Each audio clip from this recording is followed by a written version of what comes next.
La 4G Batelma vous présente Nivava. Batimax, la qualité au meilleur prix. Vous présente Nivava.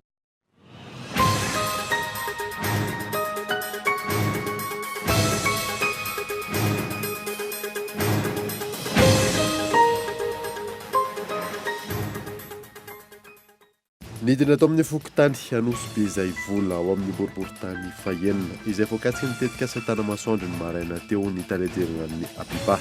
Tamin'izany nazavany zotra nitetika asa sy ny fanonerana atao an'izay voakasika izany. Nisy androany famelabelaran-kevitra na rahana adevitra nandraisany ireo sehatra maro anjara nandritry ny andro faharoa amin'ny 3e Forum National Urbain. Loha hevitra maro no jerena nandritra izany.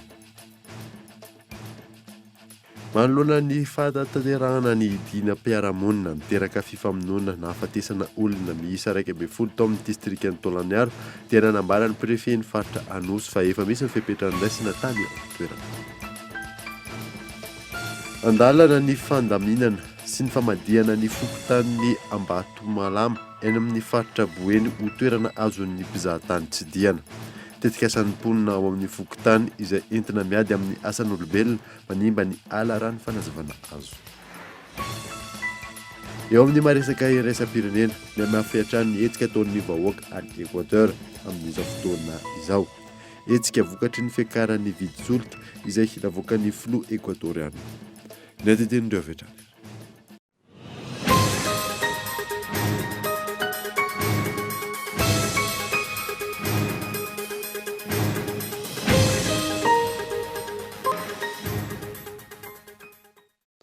Finaritra tompoko lasy tompoko vavy taona vaovao eto amin'ny Kultivika Manasanoara anaraka izany hatramin'ny farany. Nanombotsika ny vaovao nidina tao amin'ny fokotany Anosy be izay vola ao amin'ny boriboritany fahenina izay voakasika ny tetika asa tanamasoandro ny maraina teo ny tale generalny Apipa. Tamin'izany nanazavany vizotra ny tetika asa sy ny fanonerana atao ho an'ireo izay voakasika izany. Iona saina. Ankoatra ny commune Ambotromanjaka sy ny commune Fiombonana, voakasika ny tetika asan'ny filoham-pirenena tanamasoandro ihany koa ny ao amin'ny fokotany Anosy be izay vola ao amin'ny boriboritany fahenina. Androany nidina teny an-toerana ny tale generalny Apipa niaraka tamin'ireo teknisianina nitondra fanazavana tamin'ireo vahoaka ny fizotra ny tetika asa tanamasoandro. Loha teo telo arivo ary. Ny tanàna tao aria Rahetsy. Ireo amile tenena le fampandrosoana le resahako ery Rahetsy. De zay misy orinasa karay zay manadiady mihitsy hoe firy nisan'ny olona tatrano reto zany le mbola le trano fotsiny reto fa misy olona manao fanadiadiana ao ny hoe ome trano zay de any an'le toerana any nisinan'le trano ozy lareo hoe zay mbola tiamboly vary efa misy tambary 200 hectares efa vonona. Raha ny zavatra hita misy olona mbola mezaka ny mampely vaovao tsy marina sy mamafilaingy amin'ireo vahoaka eny fotony.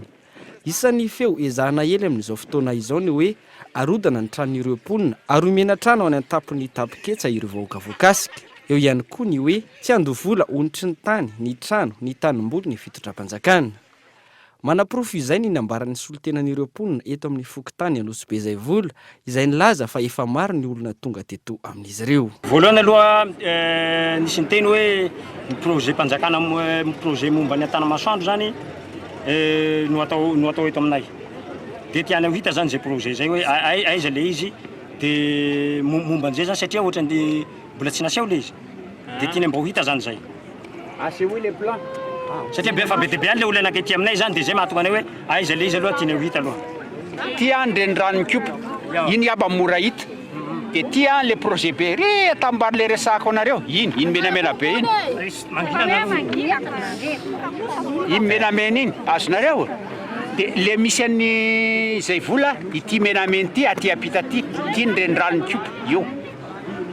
Misy fe mantsy manao hoe eno kely afa ty ny hengo hoe tsy vapetraka l'intérieur pita de nalefa ty aminay non tsy zamba tsy marina zany io efa varitra menamena io le izy de ty le varitra menamena ngeda be aty apita zay le izy. Araka izany misy andian'olona misandoka andraikitra na ihany koa manao izay ampiady ny vahoaka ka mampely vaovao tsy marina.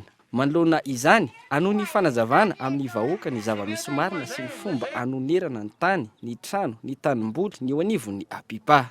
izy en commission anao évaluation zany hoe anao ny tombambidin'ireo le zay zavatra misy ety de manao ny prix izy de raha mpanatsoina le olona de raha manaiky izy de misy acte de vente atao zany hoe ifaneken'ny fanjakana sy le olona de vao manao sininy acte de vente iny izy de misy anao misy guichet unique eo daholo mpanao légalisation na signature eo daholo représentant trésor eo daholo rehetrarehetra de vao manao signature acte de vente iny izy eo ny représentant ny enregistrement de vao vita i signature iny efatra andro orianany efa raisin'le olona ny tompony vola ao amin'ny apipa. Ankoatra izay, araka ny fanambarany ny tompona andraikitry ny tetikasa tanàna vaovao Tanamasoandro, ireo mponina voakasiky ny tetikasa dia tsy afindra lavitra fa ao amin'ny Tanamasoandro no omena trano fonenana. Izany hoe eo anelanelany commune Ambohitrimanjaka sy Fiombonana fa tsy any an-Tampoketsa araka ny feo ezahana ely. Ao amin'ny Tanamasoandro ireo mponina no hiasa ary ao ihany koa ny zanak'izy ireo no hianatra. Taorian'ny fionan'ireo délégation avy amin'ny mouvement des entreprises de France tamin'ny filohan'ny République sy ny Prime Ministre Omaly. Nisy ihany koa ny fionana ny-toto-tsain'izy ireo tamin'ny kamana eo avy anivon'ny gouvernement miantarandrianavo. Nitoy tamin'ny fionana tamin'ireo mpikambana eo anivon'ny gouvernemanta ny fitsidiana nataon'ireo délégation avy amin'ny MEDEF na ny mouvement des entreprises de France Omaly taorian'ny fandraisan'ny filohan'ny République azy ireo.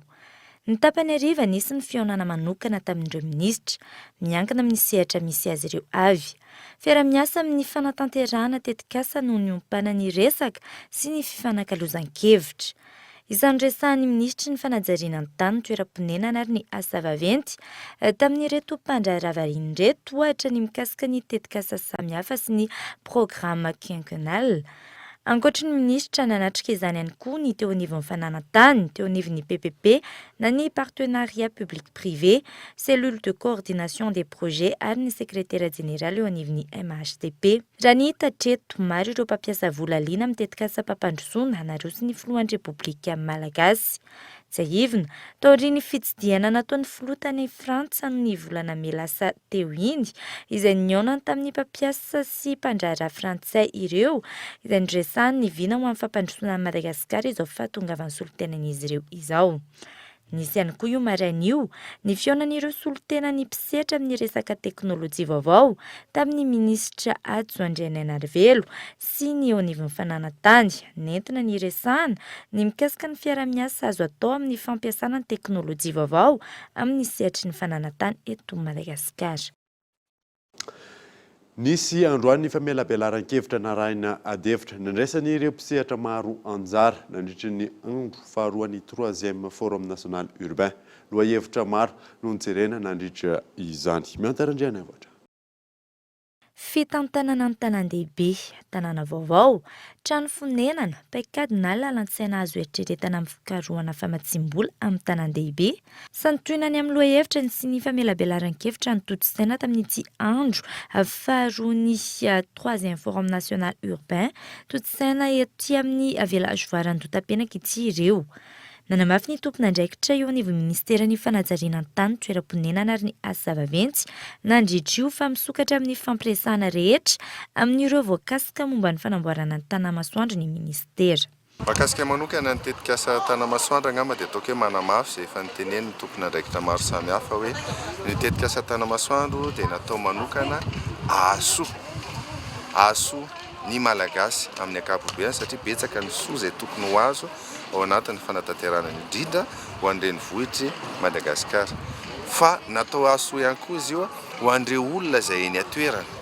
Ary izay no antso angamba izay tanterahana hoe mba ahafahantsika mifanakalo-hevitra ary manazava aminareo izay tombontsoa hoentin'ny tetikasa Tanamasoandro. Marina hoe atao eo le mixité sociale sy mixité en terme na vocation ao anatin'ny tetikasa Tanamasoandro. Fa izay kosa dia afaka miteny hoe andao ifampiresaka satria na nareo na isika na ny malagasy na ny firenetsika dia natao azo tombontsoa anatin'ilay tetikasa Tanamasoandro.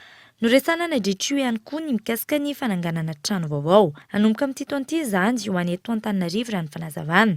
Misa 70 ho any Antananarivo ary 20 no hatsangana any Toamasina. Ary eo anatin'izay fanatanterahana izay vina izay dia ao anaty tanan-dehibe zany aloha no tena ahitana an'ilay tsy fampiana trano fonenana. Izay mahatonga an'ilay projet izay mandeha amin'izao fotoana izao immeuble zany no atao amin'ny étape voalohany fa misy koa ny fanaovana trano individuel na logement collectif dia misy ny karazana trano maro koa social ihany fa mety amin'ny fahefa-mividiny tsirairay avy zany izay matolotra nanaloatra ao anatin'ny 50 000 logements logements sociaux anazy dia misy zany ny fandraisana andraikitry ny fanjakana mba ahafahana mampidina ny vidin'ny trano dia ampitaina aminareo mandalana sy ny mombamomba ny fahazahoana misitraka amin'ilay trano. Zava-dehibe ny fanankalozan-kevitra hiarahan'ny mpisehatra rehetra tahaka izao amin'ny fampandrosoana an-tanan-dehibe raha ny fanazavana trany. Samy tokony handray anjara amin'izany ny rehetra. Dia anisan'ny ray zavatra lehibe dia lehibe tokoa ny hoe ahoana inona ny fomba entisika malagasy entina hisainana ny fandraisana anjarantsika amin'ny fampandrosoana an-tanan-dehibe satria mila tonga saina ny rehetra.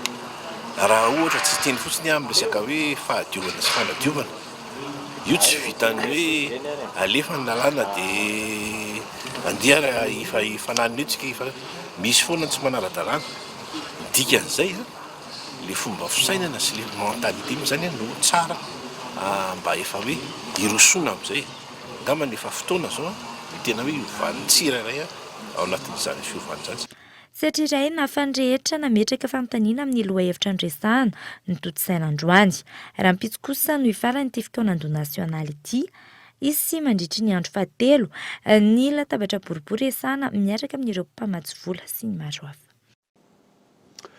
Mbola misy ny olana amin'ny resaka limite administrativa eto amintsika zava-dehibe ary mamahany olana io ny avy eo anivon'ny FTM mitondra fanazavana sy fampahafantarana amin'izany izy ireo amin'ny alalan'ny trano eva eny amin'ny 3e forum national urbain. Miantarandriana avao trano. FTM manana foibe taotsariny Madagasikara. Orinasa miankina amin'ny fanjakana misahana ny asa momba ny saritany, eo ihany koa ny mikasika ny rano. Maro ny antota-baovao marina azo amin'ny alalan'ny rano fanazavana ary zava-dehibe eo amin'ny tanàna iray. Données misy ao aminay dia eo ny données momba ny lalana, ny tanàna, ny rano, ny indrindrindrindra ny limite administrative zany hoe ny fangitra administrative zany izay ny tena andisany anjara asanay lehibe indrindra ary indrindrindrindra dia mikasika ny point géodésique sy ny repère de nivellement. Ny zavatra avoakan'ny FTM zany dia manatsina amin'ilay teny frantsay manana caractère officiel daholo satria ny fanaovana an'izy ireo mantsy dia midina sur terrain mihitsy zahay dia manao confrontation amin'ilay maire lehibe ny tanàna izay vao concerné an'ilay limite dia tena misy fanaovana soni mihitsy zany dia fifanekena hoe mifanaraka isika fa izao ny fangitra hatretony ianareo hatretony inay.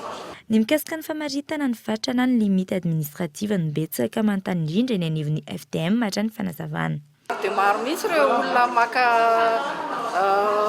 données ao amin'ny FTM zany.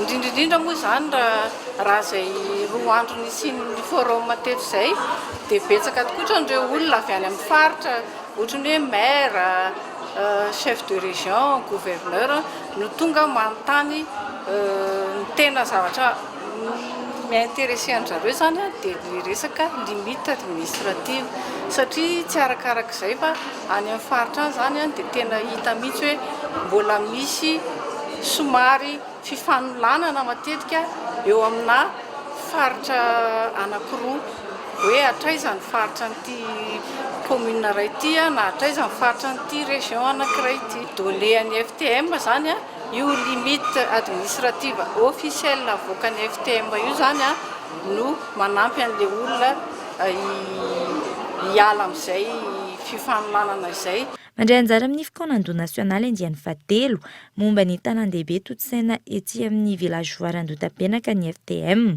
Limite administrative 24 no farany amin'ny antotam-baovao. Isan'ny antotam-baovao hita eo anivon'ny FTM ohatra ny limite administrative 24 araky ny décret laharana 524 roa amby 95. Nidina anjery fotony ny asa fanamboarana ny lakan-drano eny amin'ny fokontany Besarety Antananarivo renivohitra firaisana fahatelo androany ny governorana Nalamanga Rasoa Maromaka Hery noho ny iny faritra iny dibo-drano foana rehefa fotoana ny orana. Rarsona Andry. Efa miroso ny asa fisokirana ny lakan-drano eny amin'ny fokontany Besarety, firaisana fahatelo eto Antananarivo renivohitra ataon'ny fitondram-panjakana ankehitriny. Tonga nidina nijery ny asa teny fotony ny governorana Nalamanga Rasoa Maromaka Hery. Fiaraha-miasan'ny fitondram-panjakana amin'ny salainy asa atao eny an-toerana hoy ny governorana Nalamanga. Aloha dia ny madame député no fampiresaka taminay, fampiresaka tamin'ny président de république dia tonga dia baiko nameny président de république hoe tamin'ny maly izy nameny baiko hoe androany dia androany dia tsy maintsy jerena ny olana n'le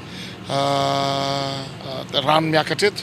Rehefa nijerena le izy efa nanao étude taty ny technicien ao maly dia hita fa tsentsina le izy dia feno ino moa feno sachet, feno tavoahangy plastika zany hoe tsika ihany koa zany manary zavatra ao anatin'le izy fa ny atao androany zany aloha dia diovina alalinina.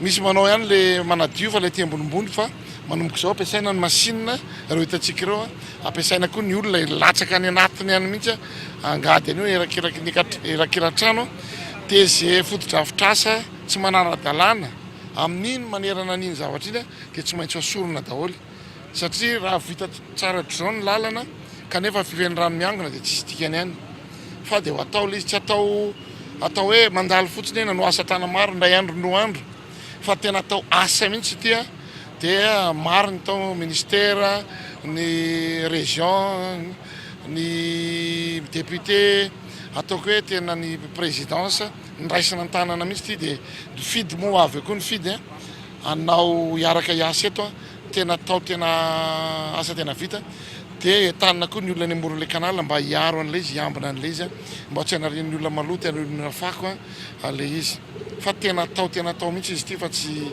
atao ohatrany hoe safosafona fotsiny. Nandritra ity fidinana ifotony ity no nanentanan'ny governorana Nalamanga ny mponina hanaja ny foto-drafitrasa vita izay ataon'ny fitondram-panjakana ankehitriny.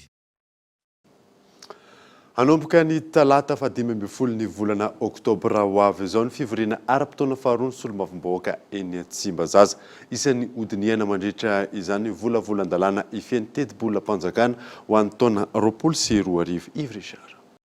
Isan'ny teboka lehibe anamarika ny fivoriana ara-potoana faharoa ny solombavambahoaka izay hanomboka ny talata 15 ny volana oktobra ho avy izao ny fandiniana ny volavolan-dalàna mifeny teti-bola-panjakana ho an'ny taona 24.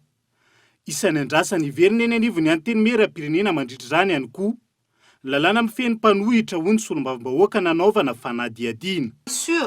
Aloha dia tsy maintsy andalo mandritra n'io fotoam-pivoriana io ny loi de finance initiale 2020 ary ihany koa izay mbola tsy vita tamin'ny fivoriana tsy ara-potoana teo ny statut de l'opposition dia ho hitantsika miandalana eo zany hoe inona fa mino fa tena maro ny tolo-dalàna avy any amin'ny gouvernement sy izay tsy maintsy ho atao zany mandritra n'io fivoriana ara-potoana ny solombavambahoaka io. Iankina ny firenena ny lalàna mifeny teti-bola io no mandrafitra ny fitsinjarana ny fandaniana ataon'ny fanjakana anatanterahana ny tetikasa fampandrosoana ny firenena sy ny fampandehana ny raharaha anivony androm-panjakana. Nanamafy ny fahavonona ny atrika izany ny solombavambahoaka ary nilaza ny androso tolo-dalàna miainga avy amin'ny etaeta ny vahoaka eny fotony ihany koa. Anatin'ny mamolavola koa zahay lalàna mahakasika ny fandraisana andraikitra bebe kokoa ny vehivavy eto anivon'ny firenena indrindra ny parti politique izay eritreretina hoe manery ankolaka ny parti politique hoe rehefa miprésenter ny candidature zareo dia ohatra hoe 700 ny vehivavy tsy maintsy tokony ampidina ao anatin'ny listany zareo fa raha tsy izany rejeter ny dossier. Zay zany ny eritreretina proposition io izay tsy fantatra na ho tafidy tamin'ity ve no fampidirana azy na mbola ifampiresaka amin'ny panina moa zany zahay. Haritra 10 andro raha iverenana ny faharetany fotoam-pivoriana ara-potoana faharoa ny solombavambahoaka eny Tsimbazaza izay hanomboka ny talata 15 ny volana Oktobra ho avy izao araka ny andininy 15 ny lalam-panorenana. Hojerena akaiky ny fanatsarana ny tontolon'ny fanabeazana araky ny nambara minisitra tompon'andraikitra tao Fenerivo Atsinanana omaly nandritra ny fionana tamin'ireo mpampianatra any toerana ho Rifolorio. Natomboka tamin'ny fomba ofisialy omaly tany Fenerivo Atsinanana ny fankalazana ny Jaobily 20 taona Sampaty FJKM eto Madagasikara izay vondrona ny tily sy mpanazava. Nanome voninahitra ny lanonam-panokafana ny ministry ny fanabeazam-pirenena ny fampianarana teknika sy fanofanana arak'asa. Zava-dehibe izay mifamatotra amin'ny fanabeazam-pirenena ny fitaizana ara-pinoana ho iatran'ny ministra nandritra ny fandraisam-pitenenana nataony. Mifampiankina ny fitaizana ara-pinoana sy ny sehatra ny fanabeazana raha ny fanazavana trany. Fankoatra izay, nanararaotra ny tafa tamin'ireo mpampianatra eto anivony Cisco Fenerivo Atsinanana ihany koa ny ministra tompon'andraikitra izay nanamafy fa miroso amin'ny fanovana tanteraka ny rafi-mpampianarana misy eto Madagasikara. Fotoana nentigny nitondrana fagnazavana fanomezam-baovao ho an'ny mpampianatra mahakasika ny calendrier scolaire, ny fidiran'ny mpianatra ny taom-pianarana, ny fanaovana ny recrutement fandraisana mpampianatra, ny avancement, ny reclassement, indrindra nanomezana ny fampizarana ny fomba fijery ny vinan'ny filoham-pirenena eo anivon'ny fampianarana dia ny fitsinjarana radrarin'ny mpampianatra, fagnamevanana ny vaisatry ny ray aman-dreny ary ny ady amin'ny kolikoly.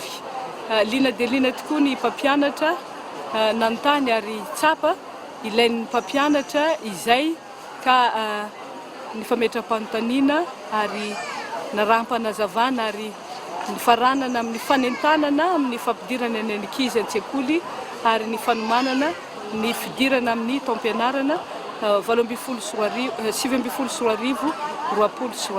Zava-dehibe ho any aty fotony ny fanazavana tahaka izao mba tsy ho tompotrano mihony ny rafi-mpampianarana aty fotony. Dinidinika ambany tafitrano izay nitanjona tamin'izay dia ny afahana magnatsara lalandava ny tontolon'ny fampianarana aty amin'ny faritra misy anay. Nahazo tombony be zahay tetỳ Analanjiro fa nianako atao anatin'ny adihevitra, fifanikalaozan-kevitra anatranatra ary toromarika maro samihafa ny mpampianatra sy ny tompon'andraikitra rehetra taty an-toerana. Zay zavatra zay dia mahavelombolo amin'ny fanatanterahana ny asa. Tsy ho tompotrano mihony ny mpampianatra sy ny mpandraharaha ao anatiny ary tsy ho tompotrano mihony ihany koa ny ministra mahita aty fotony zao ny zavatra misy. Ho fanatratrarana ny politika ankapobeny fanjakana amin'izao fotoana izao amin'ny hamerenana ho maitso any Madagasikara, nitsitika ny velaran-tany hanaovana pepiniera eto amin'ny CEG Andreba ihany koa ny ministry ny fanabeazam-pirenena niaraka tamin'ireo tompon'andraikitry ny tontolo iainana any an-toerana nandritra ny tafa ny fanaovany tamin'ireo solotena ny ray aman-dreniny mpianatra no nanambarany fa hanamboarana lycée eto anivon'ny CEG Andreba ho fanamavenana ny fahasahiranan'izy ireo. Miroso amin'ny famahana ny olana CSS eto Antananarivo ny fitondram-panjakana andrasana tapabolana ny famahana tanteraka izany mialohan'ny irosona amin'ny grève ivrizara. Ny tarina 2 herinandro ny fimpitona nomeny CSS Antananarivo ny fitondram-panjakana amana ny olana mpampianatra pikaroka sy ny mpikaroka mpampianatra taorian'ny fifampiresahana samihafa manampiniavana mali ny fitakin'izy ireo ny fitondram-panjakana ka anton'izao fanapakivitra zao. Misy nefa nandraisany filoham-pirenena andraikitra, misy ihany koa ny valany izay nomeny ny ministera piaya eny fanadiam-bola sosikevitra ihany aza ka dia andrasana zany ny fandraisana andraikitry ny be sy ny maro eo amin'ny mpitondra fanjakana. Raha sanatry ao anatin'ny tapabolana zorovrable ka tsy misy ny vahaolana entitra azo tsapain-tanana avy amin'ny fitondram-panjakana dia miroso avy hatrany amin'ny fampiatona tanteraka ny asa fampianarana sy ny fikarohana ny CSS sampana Antananarivo. Na dia teo aza ny fampanantenana, misy hatrany ny vahaolana azo tanterahana aingana toy ny fijerena manokana ny mpampianatra amin'ny misotro ronono sy ny fepetra raisina manoloana ny tsy fampiny mpampianatra nivony université. Nisy ihany koa ny vahaolana maritra na rosiny CSS tsy iverena ny fitakiana toy izao. Enay fa efa mbiakaiky fa misy sakana kely fotsiny nangezabe ny momba ny fivoahan'ny indemnité de recherche ho an'ireo retraité chercheur exercice 2016 ary mitovy amin'izany ihany koa ny heure complémentaire de deuxième tranche 2016-2017. Manaraka an'izany dia andrasanay fatratra ny famahana olana amin'ny ankapobeny mba mafoaka be dia ny fandrosoana an'ilay volavolan-dalàna any amin'ny Assemblée nationale hodinina Tsoela. Namafisin'ny fitondram-panjakana trano fa efa miroso ny fijerena vahaolana maharitra ho fanatsarana ny sehatra ny fampianarana. Tafiditra anatin'izany ny fandrindrana ny fandoavana ny vatsim-pianarana sy ny tambi-karama ny mpampianatra izay fototry ny olana eny anivon'ny université eto Madagasikara. Manoloana ny fanatanterana ny dinam-piarahamonina niteraka fifamonoana na hafatesana olona miisa 12 tao amin'ny distrikan'ny Taolagnaro dia nanambara ny préfet ny faritra Anosy fa efa nisy ny fepetrany raisina tany Antoerana. Fanadina Rasona Andry.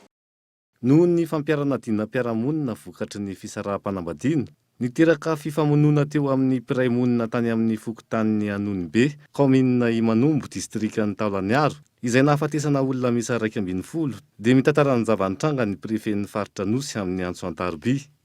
Ny fampiarana ny dina zany natao izay verina fa andaminana an'izay olona nisy teo amin'ny fiarahamonina izay ary maromarona koa ohatra hoe teo ampivady moa zany izay olana izay zany. Nisy fitakiana zany taorian'izay hoe isana omby. Izao nisan'ny omby tokony alohan'ilay olona izay everina fa nanafadisoana. Fisy ny fitadidiako dia amin'ny 20 eo zany nisan'izay omby izay.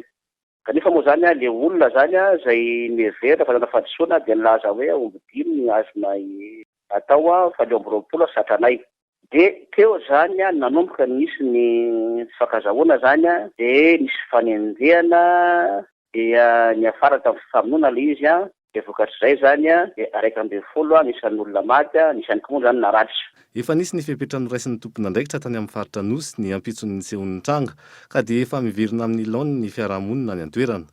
Ny alakamisy eo ihany dia efa nisy ny ampahany voalohany zany teo amin'ny gendarme 12 teo eo zany nalefa nakany amin'ny toerana io izay tariny commandant de compagnie. Dia maraina an'iny zany dia nisy any koa gendarme nisy teo amin'ny 30 teo tariny colonel commandant groupement gendarmerie alefa tany. Dia amin'izao fotoana zao azo ambara fa milamina mitoetra raha any Antoerana fa saingy kosa izany zany dia misy zany ny fanaraha-maso ihany ny zavatra mitranga ny zavatra misy anivon'ny fiarahamonina satria tsara ihany zany ny manana izay fametana izay zany. Nambaran'ny préfet ny faritra Anosy fa nisy ihany koa ny fanentanana ireo mpiarahamonina amin'ny tokony anantonana mpitandro ny filaminana sy ny solon-tena-panjakana mialohan'ny fampiarana dina tsy iverenan'ny tranga toy izao intsony. Tonga eto amin'ny fotoanany dokavarotra isika aorian'izay natatsika mahakasika ny tsena VMM izay atao talatany volonony. Eo ihany koa ny asa tanana miavaka ho amin'ity androan'ity dia ny fanaovana portrait rehefa avy eo ary.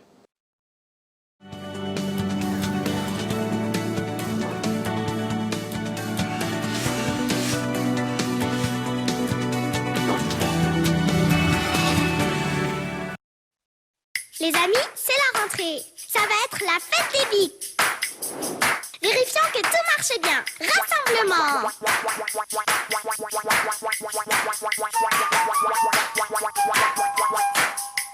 Bleu, dessine quelque chose pour voir. Oui, ça glisse bien. Et les couleurs sont chatoyantes. Eh bien, c'est parfait tout ça. Vive la rentrée avec BIC. À vos marques, prêts, Titan, ton smartphone 4G ultra résistant est à prix doux. Le Telma Titan est à seulement 209 000 arrières jusqu'au 30 septembre. Et pour découvrir tous les accessoires compatibles à ton Telma Titan, rendez-vous en Telma Shop. Attention, on ouvre. Action! Pour ma maison, j'ai toujours confiance en Batimax.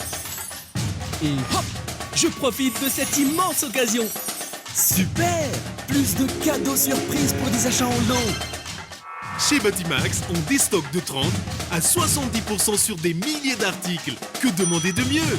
Offre valable jusqu'à épuisement de stock de notre showroom. Batimax, la qualité au meilleur prix.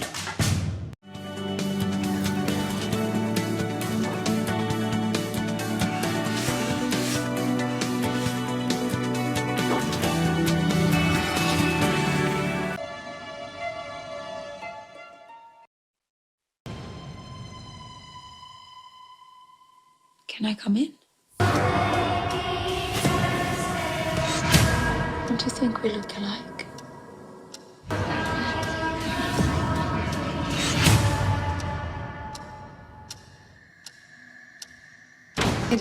For almost a year. She is stalking our family. We locked the doors. We put the alarm on. It's okay. Physics, just stop!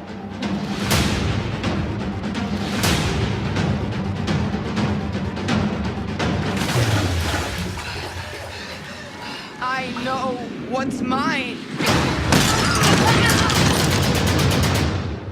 Nothing is yours.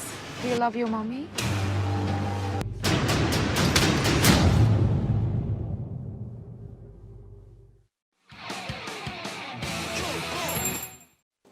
Verneto amin'ny fampalalambavao isika. Tena amin'ny commune Taratany Volonondry indray no nandalovan'ny tsena VMMM. Etsika izay fanao ny vehivavy malagasy miaramiainga efa antonany maro izay rehefa ankatoko ny fidiran'ny mpianatra. Mirana Manjaka. Isan'ny ezaka lehibe masoan'ny vehivavy malagasy miaramiainga ny fanampinan'ny mpiarabelona, indrindra fa ireo ray aman-dren'ny mpianatra amin'izao akatoko ny fikarakarana ny fidiran'ny mpianatra izao. Etsika entina namahivanana ny fahasahiranan'ny ray aman-dren'ny mpianatra. Nisitraka izany tsena vehivavy malagasy miaramiainga izany androany ny teny amin'ny commune Taratany Volonondry. Zava-dehibe ho an'ireo ray aman-dreny ny fitsonjovana azy ireo manokana, nataon'ny fikambanana vehivavy malagasy miaramiainga amin'izao etsika izao. Manampy satria nantany zao eny anany nefa lafo eto aminareo mbo mirarirary. Ilaina ka, tena ilaina mihitsy mbo manampy ny majinika. Raha le vidina ka eny raha mitovy daholo betsaka ny tsy ampianatra. Betsaka tsy ampianatra zanaka. Tokony mahafaka fahasahiranana fa tokony izy foana mihitsy ny isan-kerinandro zany ety amin'ny tsena ety. Mirary le vidiny aloha. Mirary ny any ambany. Dia misaotra betsaka tompoko amin'ny vehivavy malagasy miara-miainga. Mahafinaritra ary mitsinjony majinika. Amin'ny heriny mbola hividy mihitsy fa mbola vidy roa-paquet amin'ny heriny. Ny aloha zany zao lafolafo daholo fa neto moramora azo ingaina misy herindray aman-dreny mpianatra. Misaotra mihitsy mba hisy foana ny zavatra ohatr'izao dia mbo manamaivana indray aman-dreny mpianatra. Tena andidilanareo zany hitany mihitsy dia tena sotra sy dera ny atolotra anareo ary tena mahafinaritra satria na dia izay fianam-bidy izay ary dia zava-dehibe anay mpampianatra zanaka. Mahafinaritra. Ity etsika ity dia efa fanaon'ny vehivavy malagasy miaramiainga isan-taona ho fanampinan'ny ray aman-dren'ny mpianatra amin'ny fanamaivanana ny fividianana fitaovan'ny mpianatra. Eto Talatany Volonondry izay vehivavy malagasy miaramiainga mivarotra fitaovam-pianarana amin'ny vidiny mora amin'izao fidiran'ny mpianatra izao. Ny tanjonay zany dia fanampinan'ny vahoaka, fanampinan'ny ray aman-dreny fa tsy ho sahirana fidiran'ny mpianatra. Naneho ny fahavonona ny tondra fampandrosoana eto anivon'ny commune Talatany Volonondry ihany koa ny candidat ben'ny tanàna malagasy miaramiainga ao amin'ity commune ity. Tompoko raha hoe amin'ny resaka amin'ny fiomanana na hoe mbola tsy niomana fa efa tena niomana tena efa vonona tokoa ho amin'izany firotsahana ho an'ny ben'ny tanàna izany ary efa manana rafitra matopaika mihitsy hitondrantsika n'izany tanàna izany. Ny tenanay izao koa moa izany dia olona efa ela no mipetraka teto ary efa zatra mandray andraikitra amin'ny asa fampandrosoana zany dia tena mahatsapa mihitsy fa tokony Andraikindraikitra zany eto amin'ilay tany razana misy an'iteny izay mihitsy no antony indray tena andraikindraikitra amin'ny fomba fitantanana amin'ity commune misy anay ity. Araka izany, ny commune Ambohi manam-bola indray no isy fivarotana fitaovam-pianatra amin'ny vidiny mirary tanterahan'ny vehivavy malagasy miara-miainga raha ampitso alarobia ary mbola hitoy ny alakamisy 10 oktobra ao Tanjombato, ny zoma 10 oktobra ao Akadinandrina ary ny sabotsy 12 oktobra eny Bemasandry Itosy. Andalana ny famadihana ny fokontany Ambatomalamu amin'ny faritra Boeny ho toerana azon'ny mpizahatany tsy tiana. Tetika asan'ny mponina ao amin'ny fokontany izany entina miady amin'ny asan'olombelona manimba ny ala raha ny fanazavana azo. Michel Arnardzon. Komina iray any amin'ny faritra avaratra sanan'i Madagasikara ny komina Boanamary ary ahitana ny fokontany Ambatomalamu. Manodidina ny 5,000 sy 1 alina ny mponina eto ary saika mivelona amin'ny fambolena sy ny fitrandrahan'ala. Iray amin'ireo faritra marefo amin'ny fiovan'ny toetr'andro betsaka nefa ny faritra Boeny vokatry ny fandripahana ala miopapana any amin'ny faritra iny. Tsy maintsy mitady seha-piariana hafa araka izany ireo mponina ivelomana mba hiarovana ny tontolo iainana. Ho an'ny fikambanam-behivavy eto Ambatomalamu ny fisian'ny ladika iray eto an-toerana no ezahan'izy ireo trandrahana. Dika na ladika na ranty dia ity zany piscine karazana piscine eto aminay zany izy ity. Mbola zay bozao zany vao misy tanjona hoe matoa zay zany manao an'ity fanadiovana fanamboarana an'ity ladika ity dia mbola misy tanjona hoe atao fitoeram-bola ho an'ny VOI ny olona eto amin'ny toerana misy anay hoe asa fampandrosoana zany.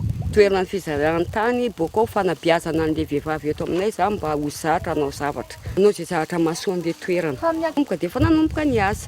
Dia efa izy eo izy zao toerana anay iny ihany fa mahafinaritra be. Raha ny fanazavan'ny tompona ndraiky sy ny fizahan-tany eo anivon'ny page GIZ maro ny toerana lavitry ny renivohitra tahaka izao ary azo avadika ho toeram-pizahan-tany tahaka ny eto Ambatomalamu. Ny tanjona moa zany ao anatin'ilay hoe fiarovana ny tontolo iainana sy ny fiovaovan'ny toetr'andro dia ny tanjona dia ny hoe ny olona ty fotony dia matsapa ny mazava-dehibe an'ilay fiarovana tontolo iainana ray voalohany ary ny fizahan-tany zany dia anisan'ny alternative anankiray hoentina miatrika an'izay fanimbana ny tontolo iainana izay satria rehefa mahita sy mahazo fidiram-bola ireo olona ireo dia tsy eritreritra intsony na hiena ny fieritreretany hoe hanimba ny harena voajanahary na ny tontolo iainana. Miisa 30 ireo vehivavy mivondrona eto Ambatomalamu amin'ny famadihana ny fokontany ho toeram-pizahan-tany.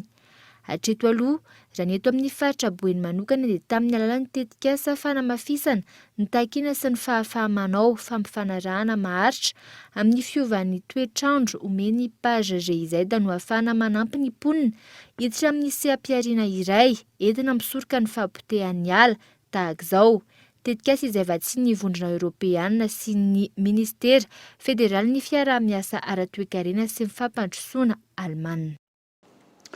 Manatanteraka fanalana nify maimaimpona mandritry ny ray volana ny malagasy miara-miainga eny Alasora. Hetsika fanao ny antoko isan-taona ho fanampiana ny mpiarabelona Yves Richard. Mponina manodidina ny 700 isan'andro eny Ambohimanambola, Alasora sy ny maro hafa no andrasany sitraka ny fanalana nify maimaim-pona ataon'ny malagasy miara-miainga eny an-toerana. Tafiditra anatiny hetsika fanao ny antoko isan-taona ho fanampiana ny mpiarabelona.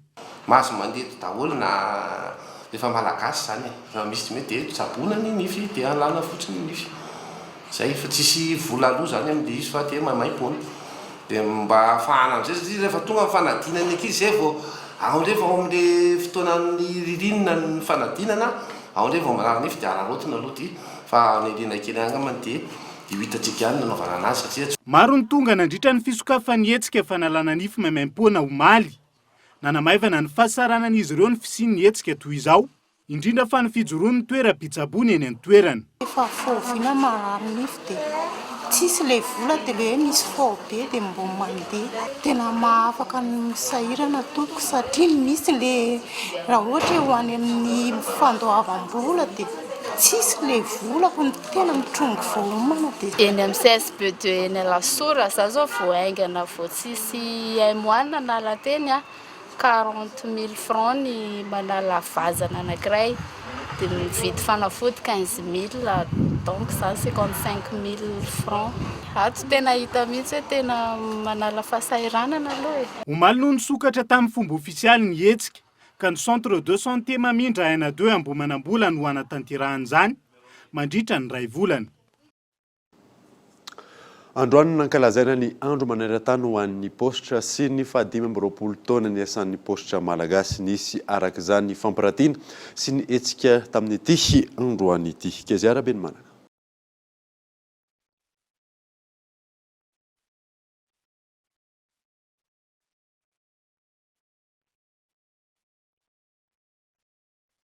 Isan-taona misy hatrany ny fankalazana ny andro maneran-tany ho an'ny postra. Nankalazaina tamin'izany ihany koa ny 520 taona ny postra malagasy. Nisy araka izany ireo trano efa maro izay nampirantiana ireo vokatra sy tolotra ny postra malagasy teto Antaninarenina. Nitoy tamin'ny fanomezan-drano maimam-poana tetsy amin'ny hôpital HGRA izany.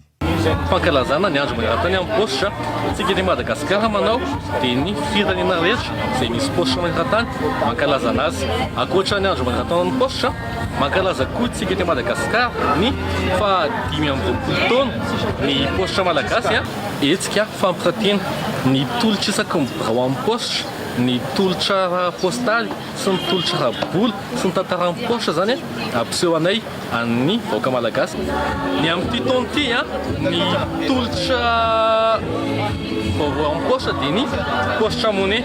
Ankoatr'izay, nisy ihany koa ny fanamariana ny famaranana ny 520 taona ny vokatra tsinjo lavitra sy ny 570 taona ny UPU na ny Union Postale Universelle.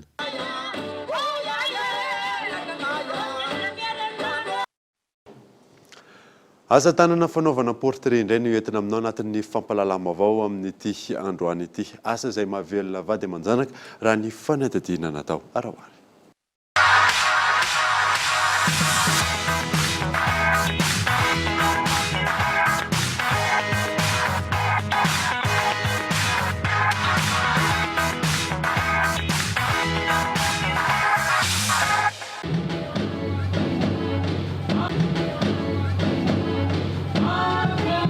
Mpanao portrait etsy Antaninarenina Irandrianja Faly Arsonary.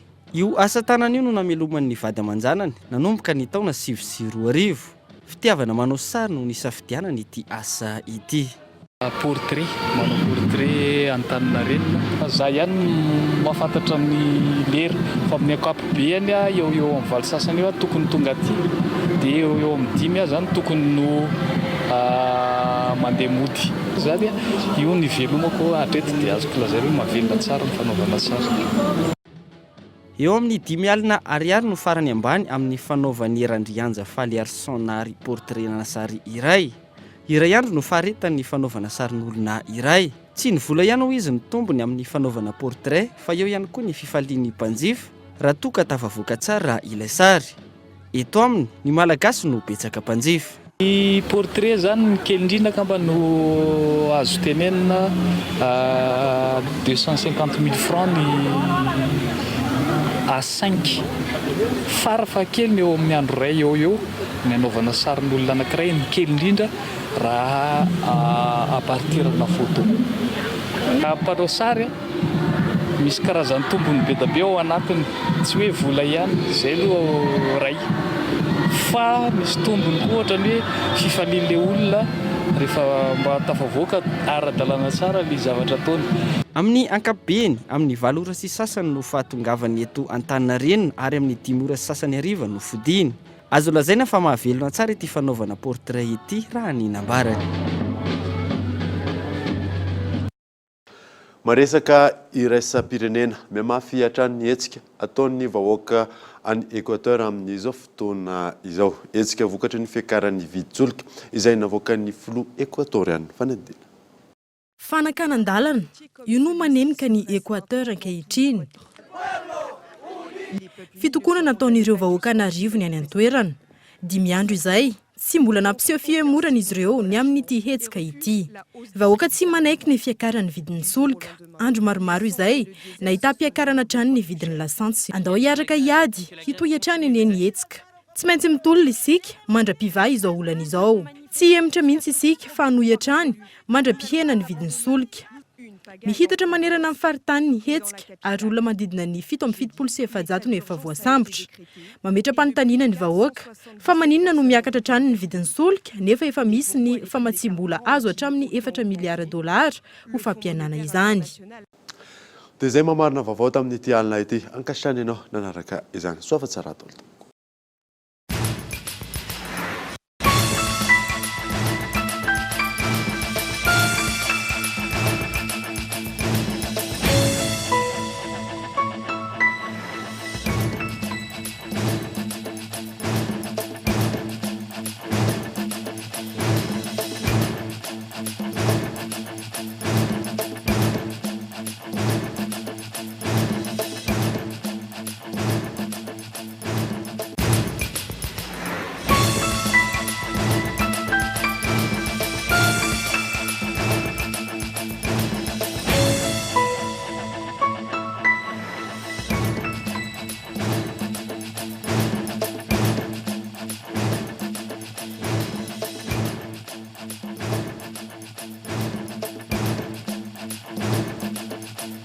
La 4G Patelma vous a présenté Nivavao.